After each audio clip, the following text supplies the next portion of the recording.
All right, welcome back. Trailblazer Game Day, getting ready for the Lakers and Blazers. I've got the Pac-12 championship game on here in the studio, so what a great night for sports. Our next guest, you can follow him on Twitter, @CBurkhart_NBCS. Let's go over to Moda Center right now and bring in one of my NBA brothers, Chris Burkhart from NBC Sports Northwest. Chris, long time no chat. Happy Thanksgiving, man. So good to see you.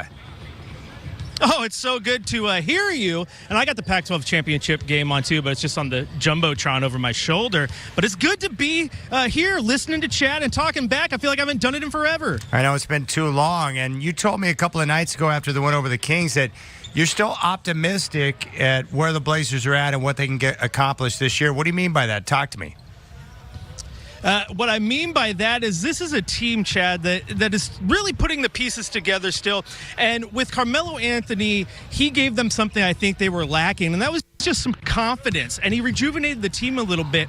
And I wrote for NBC Sports Northwest the other day, you look at what the team has accomplished. Yes, they're below 500. Yes, they're trying to get back. But they're relying on big minutes from guys like Nasir Little and Scalabrine Sierra. And those are guys who were going to be fringe rotation guys at the start of the season. And you're seeing what they can do when they're given minutes. So I think if this thing continues to go and they continue to improve, they still have some trade pieces. If you get a Nurk back anywhere close to healthy or Zach Collins before the season's done, I think all the pieces can align just right for a good playoff run still, because I think they're still going to be in the thick of it come season's end. You know what's exciting, too? They've got a full complement of picks. They've got a couple of expiring contracts, which will be valuable. And tonight we got the first name, and we're going to hear this over the next couple of months. Kevin Love, according to Woj, is on the market now. The Cavs are going to listen to offers. Well, I mean, I think if there's no other offers, maybe you go after that. He's a good player, Chad. Kevin Love, he can rebound, he can hit shots. He does a lot of those things I think Portland needs from that position. But if you're going to go look to upgrade at the 4, which would be nice because then you could slide Melo into 3, and that'd be wonderful. I'm going to go with what you said the other day because I am in agreement, and I don't know if all of Rip City is, and that's LaMarcus Aldridge. Yes. And if the Spurs continue to struggle and they throw him out there, then you got to go grab that, because Damian Lillard said in the locker room a few weeks ago when he was asked about learning the pick and roll with Whiteside, he said that LaMarcus Aldridge is the only player he's ever played with that he didn't have to teach the pick and roll, that he just knew where to go. He knew how to line up. He knew when he needed to roll, when he needed to pop. And you can get that guy, plug him in, and there is zero learning curve. If you go get a guy like a Kevin Love, then you're back at square one with how do we fit this guy in? Can he run the pick and roll? Is he a spot-up shooter? What is he? With LaMarcus, there's not that. So as much as I think Kevin Love is a good player, I think there's other players out there that are a better stylistic fit. 100%. Chris Burkhart with us here on Trailblazer Game Day. I want to talk about Dame. I really thought that game he had against Sacramento was wonderful because it showed just his intelligence, right? Like, he played the game at his speed, but early on, he went out of his way, Chris, to get his teammates involved, and that's what allowed everyone to get into the mix, and we had 4 players with 20 or more, but that, I think that was Dame really taking it upon himself to make sure that other guys got going in that game after a rough night down in L.A. against the Clippers. And that's just the type of player that Dame is, and that's the type of player Dame has been since day one, right? He doesn't care about his. If someone else has a hot hand, he's going to give him the ball. He enjoys watching CJ go off and score 50 points as much as he enjoys scoring 50 points. And again, like you said, you saw him really take that leadership role of, hey, it isn't all about me. Let me get the ball going. And not only did he do it, that got everybody else getting the ball going and doing the best they could in all facets of the game. And what I like about Dame is it's not just passing to C.J. McCollum or Carmelo Anthony. He's given other guys a chance, even if they're struggling. He's given Hood the ball in the corner. He loves to watch Nasir Little get a chance to take those shots. It's all about just getting everybody involved, and that's how you build the chemistry and right this ship. I'm 100% with you, but at the same time, it's something that we're just used to seeing from this guy since day one. Hey, Chris, what are your thoughts on Hassan Whiteside? He's had a couple of monster games of late. You can tell that he's getting more comfortable. He's clearly healthier with the ankles. But what are your thoughts on the way he has played so far in his production? I think it's been a breath of fresh air how he's kind of turned it around, because he did struggle a little bit earlier, but lately he's been very consistent, whether it be on the boards or in the paint scoring buckets. He's shown a little bit of touch around there, and I really like that. And they're going to continue to need this from him, because when they had that 6-game stretch before Melo made his debut, they were struggling, and there was the talk every single night with Coach Stotts is, coach? How do you improve on the boards? You're getting beat on the boards. Offensive rebounds from other teams are really hurting you. Hassan comes in, and that doesn't happen anymore. And now you're seeing the confidence, as we alluded to earlier with that pick and roll, about Dame not having to coach him as much. He knows how long he needs to set those picks, when he needs to roll to the basket, where he needs to be, and it's starting to open up everything offensively for the rest of the team. So with him, it's just finding that confidence within the group. I think he's starting to get that, and it goes back to what we just said a second ago with Damian Lillard and the leadership on this team. Just, hey, here you go. Here's the ball. Get a chance. Show us what you can do, and he's showing it, and he is balling out. I mean, 7 assists from a center, 10 blocks the night before that. The guy is playing incredible basketball. Hey, Chris, I don't know what your expectations were when the team signed Carmelo Anthony, but what is it that he's done so far that surprised you the most? I think what he's done that has surprised me the most is fit in. And what I mean by that is there has been no tension in the locker room, no like walking on eggshells with like, what can we say around this guy? How do we need to make him feel comfortable within the group? What has surprised me is that he just fit in and he's just happy to be playing basketball. And I think that shows on the court. Like, this guy is always smiling and just happy.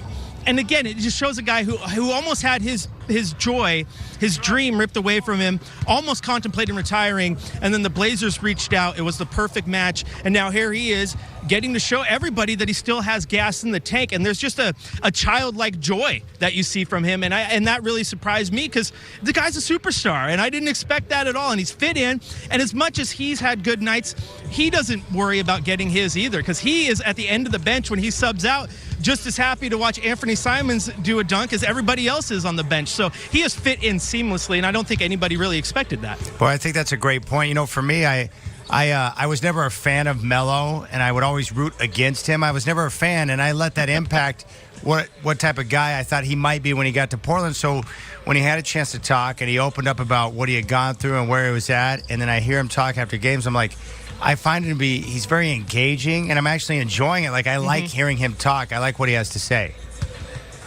I'm right there with you because he's easy to listen to, but he's a great basketball mind. Like, when you don't cover Carmelo Anthony and all you see are the highlights and then you start to hear what national media says about him or people saying he's washed, I think you start to believe that a little bit. But then you listen to him, you're like, this guy is a basketball mind. Having him around helps your team. That's just the same reason that the Blazers are going to try to keep around Pau Gasol. He's not playing anymore, but we can keep him on the coaching staff and have him involved because he is such a good basketball mind. And with Carmelo Anthony, I'm sure you saw it, very first game, he was taking Dame to the side and kind of not coaching Dame, but listening to Dame where he needed to be, taking Whiteside to the side, coaching him up a little bit. It was absolutely seamless, and I think that's where the impact is just the smarts for the game. It's underrated, and a guy who is a Hall of Famer has that basketball brain, and he's bestowing that knowledge on everybody.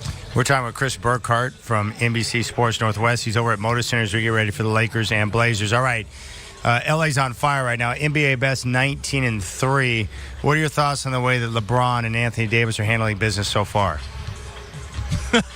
They're taking care of it, aren't they? Absolutely, they are. And I like it. I think that's what you expected this to be. Everyone expected the Lakers to be good last year. That didn't happen. But these things take time. And I think LeBron finally has a team and that star next to him that can make him thrive. He doesn't have to go out and do those triple doubles that we know he can do because he has a guy in Anthony Davis who can do the exact same thing. And when you have a guy like Anthony Davis who is just a monster of a player, a unicorn, so to speak, who goes out and says his goal is to be Defensive Player of the Year, that should scare you. That should scare every single player and team in the NBA because he has the capability to do that. And you put his ability to affect the game on both sides of the floor with LeBron James, who this guy looks like he could go play into his mid-40s and not skip a beat right now. A guy like Rajon Rondo, who has a mind for the game, and then all their little pieces really starting to fit in.